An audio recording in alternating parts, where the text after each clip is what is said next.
Wali Kota Solo Gibran Rakabuming Raka mengenakan baju juru parkir saat mengikuti pawai pembangunan di Kota Solo dalam rangka HUT Republik Indonesia ke-78 pada Jumat 18 Agustus 2023. Gibran yang mengenakan baju juru parkir berwarna biru hitam lengkap dengan name tag Mas Gibran dan tulisan petugas parkir di pundak.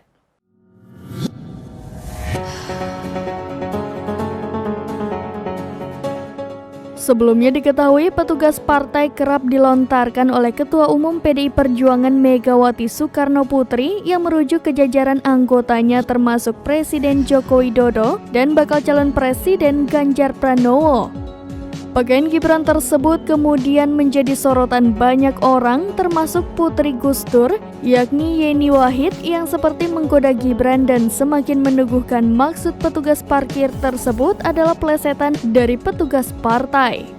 Ungkapan itu disampaikan Yeni Wahid melalui Twitter pribadinya yakni @yeniwahid. Gibran yang mengetahui ia dimention oleh Yeni Wahid itu kemudian membalas ucapan Yeni Wahid tersebut. Melalui Twitter pribadinya @gibran_tweet, ia membalasnya dengan kalimat siap mohon arahan Bu Wakil Presiden. Gibran menyampaikan alasannya memakai baju petugas parkir tersebut ketika pawai pembangunan. Ia menyebutkan konsepnya adalah retribusi dan tidak ada pesan apapun serta hanya murni untuk pawai saja.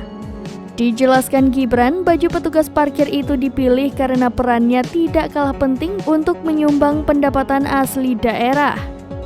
Gibran diketahui baru pertama kali mengikuti pawai pembangunan ini di Solo, lantaran pada tahun 2021 pawai pembangunan ditiadakan karena kondisinya masih pandemi COVID-19.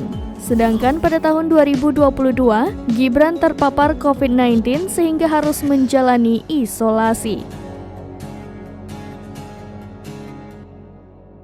Demikian informasi terkini, Syedaralun. Saksikan terus berita lainnya di kanal YouTube Serambi News, website dan Facebook serambinews.com.